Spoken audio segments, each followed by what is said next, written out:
prise de Christine Galisson, la directrice de la Maison de l'Emploi. Alors la première bonne nouvelle, c'est que la zone propose 1,6% d'emplois en plus depuis 5 ans.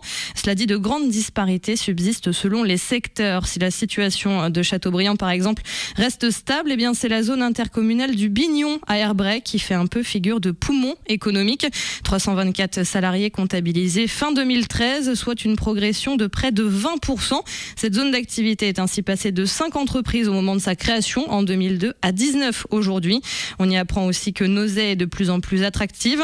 Avec son implantation en bord de voie rapide et une vingtaine de minutes seulement de l'entrée de Nantes, Nozay connaît une belle expansion tant démographique qu'économique. Avec 1135 salariés recensés par l'URSSAF fin 2013, soit 26% de plus. Elle prend la 2e position derrière la ville-centre Châteaubriand. La Meilleraye et Derval, en revanche, sont les secteurs les plus pauvres et les plus impactés par les fermetures de sites industriels, notamment dans l'agroalimentaire. Agathe, un petit nouveau ce matin dans la revue de presse. Qu'en est-il ? Oui, Charles, un nouveau venu parmi les médias nantais, mais pas que, c'est lui. Il s'appelle Courrier Cab, il est diffusé au niveau national. Il s'adresse aux décideurs des politiques locales, aux directeurs de cabinet, aux conseillers des élus que l'on trouve bien sûr dans les collectivités, mais aussi dans les ministères. Je vous propose d'écouter Jérôme Valette, c'est le rédacteur en chef de cette nouvelle lettre d'information. C'est une lettre d'information de 8 à 12 pages qui sort tous les 15 jours.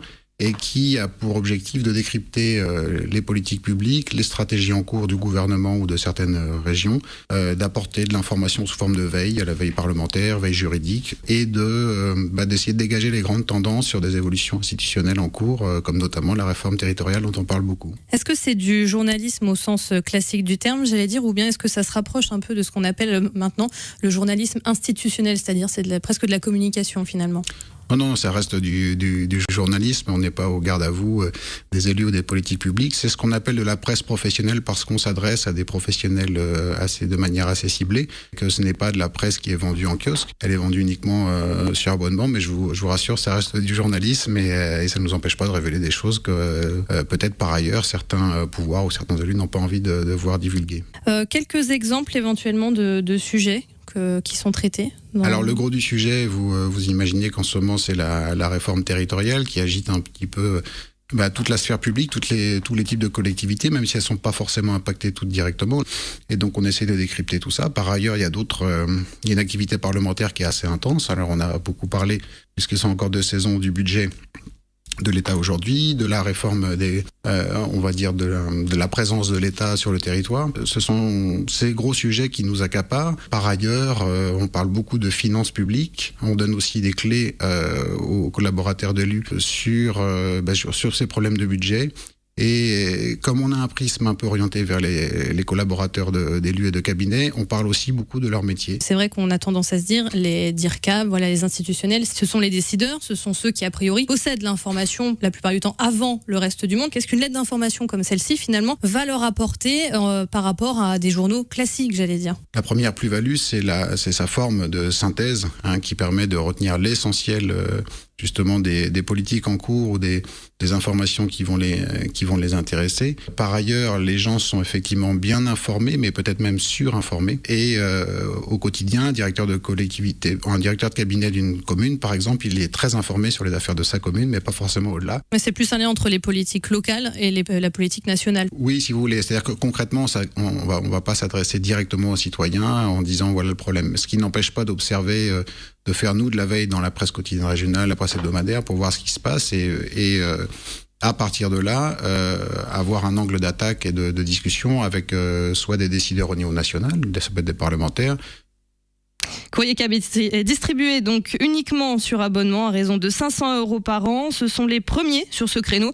Alors on pourrait se dire, tiens, c'est surprenant, ils sont pas basés à Paris. En dehors du fait finalement que le magazine soit édité par le groupe nantais MC Média, il y a aussi une nouvelle donnée. Écoutez, ça fait plaisir à entendre et c'est toujours Jérôme Valette qui le dit. Là, on parle de collectivités dans toute la France et c'est d'ailleurs finalement en discutant avec les personnes qu'on interroge quelque chose qui plaît, notamment quand on appelle en province, parce qu'on est aussi nous en province, c'est justement le fait de ne pas être un média parisien. Je ne sais pas si c'est un atout, mais en tout cas je trouve qu'on a un accueil franchement favorable et on salue en tout cas l'initiative de monter, on va dire, un média national en province. On voit bien en appelant dans les collectivités, dans les régions, que le discours national qui peut être de dire il n'y a rien qui va, va, plus rien ne marche, n'est pas du tout le même lorsqu'on appelle dans une région, une collectivité ou une intercommunalité où les gens vont dire mais non, c'est pas vrai, nous on a réussi à faire des choses, on arrive à faire avec un peu moins de notation, on est plus malin, ça nous pousse à réfléchir, ça nous pousse à innover. Plus d'infos sur courriercab.com. Et oui, une meilleure information, ça passe aussi par une délocalisation des médias. Un autre sujet qui pourrait intéresser, pourquoi pas, le Courrier Cab. En tout cas, c'est l'Écho de la Presqu'île qui en parle aujourd'hui. Effectivement, que l'on sait assez friand de sujets éco. Cette semaine, il titre Impôt, qui paye quoi? Alors que la date limite de paiement de la taxe d'habitation approche à grands pas, l'Écho a calculé le montant moyen de cet impôt par commune. Les résultats révèlent d'importantes disparités, là aussi, dans un contexte de baisse record des dotations de l'État. Le sujet de la fiscalité locale devient de plus en plus brûlant. Un schéma général se dégage néanmoins.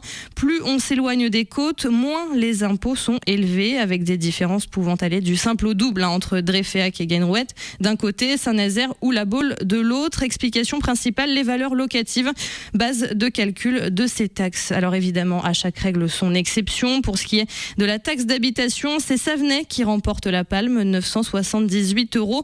Suivent La Baule, 976 € et enfin Guérande, 951 €. Mais c'est bien la taxe foncière qui pose problème. En Loire-Atlantique, la part départementale de la taxe foncière a bondi de 54,29% entre 2008 et 2013. Et c'est à Saint-Nazaire, Donges et Montoire, les villes industrielles, qu'on paye le plus. Globalement, finalement, les Nazériens sont ultra taxés. Exemple, 1063 € de taxe d'habitation, 1169 € de taxe foncière. C'est le prix à payer aujourd'hui en 2014 pour une maison de 110 mètres carrés construite dans la ville-port sur 400 mètres carrés de terrain et dans un lotissement plutôt lambda sans vue sur la mer. Ah bah alors 400 mètres carrés sans vue sur mer, Agathe, ça vaut pas le coup? Non. Ah non. Allez, ça fait longtemps qu'on ne l'a pas évoqué, le dernier numéro de Terra Eco, il est sorti cette semaine. Le premier numéro, on peut le dire, post-crise du magazine est en kiosque depuis mercredi. On y trouve dans la rubrique Retour sur info ce que j'aimerais appeler un article suggestion finalement, qui s'inspire de ce flop de Ségolène Royal, rendre gratuites les autoroutes le week-end. Thibaut Shepman, qui est l'auteur de l'article, propose 4 idées futées et pas des magots cette fois à rendre gratuite le week-end. Pour cela, il s'est inspiré d'autres pays, mais aussi de différentes villes de France. Alors 2 exemples, les bus gratuits le week-end par exemple, comme à Tallinn en Estonie, mais aussi à Aubagne dans les Bouches-du-Rhône, où les habitants ne déboursent plus un seul centime pour se déplacer le week-end en transport en commun. Ou alors encore des biclous gratuits. Il faut savoir par exemple qu'à Arcachon, en Gironde, la municipalité a offert un vélo à tous les habitants qui en ont fait la demande. C'est moins cher qu'un système de vélo en libre service selon le maire Yves Foulon. Et puis plus près de nous, en Bretagne, à Lorient, la mairie a équipé tous ses étudiants d'un vélo contre un simple chèque de caution. Un mot pour terminer avec l'hebdo de Sévrémen, Agathe. L'hebdo qui revient sur un gros fait divers. Que sont-ils devenus 2 ans et demi après un premier procès qui avait dû être, et c'est un cas rarissime, reporté d'octobre 2011 à mars 2012 en raison de la trop forte affluence des plaignants dans la salle d'audience. Que reste-t-il de l'affaire Atlantique Demeure et de ses protagonistes? 283 personnes poursuivent la société valtaise, aujourd'hui liquidée, qu'ils avaient sollicité pour la construction de leur maison. Alors avarie sur les matériaux, surfacturation, prestations galvaudées. Au total, le préjudice est évalué à environ 4,5 millions d'euros, soit entre 15 000 et 25 000 euros par maison et par propriétaire. Condamné en première instance à 3 ans de prison de sursis et 50 000 euros d'amende, le gérant avait fait appel et la peine n'a donc pas été appliquée. Le second procès en appel a eu lieu tout juste hier à Rennes. Et ben voilà, merci Agathe Petit pour cette revue de presse bien complète. L'actualité vue par nos confrères, c'est tous les vendredis matins à la même heure avec bien sûr la ravissante Agathe Petit avec nous. Mais oui, vous pouvez l'avoir en plus en podcast, la pimpante là, en podcast audio et vidéo surtout sur le site de Sun, www.lesonunique.com. Merci Agathe, à la semaine prochaine. D'abord à lundi, évidemment, avec l'invité Sun Politique. Qui sera le maire d'Orvaux, monsieur Joseph Parpaillon. Voilà, qui sera dans nos studios en direct à partir de 7h40 lundi matin. Et bien d'ici là, très bonne journée. Merci.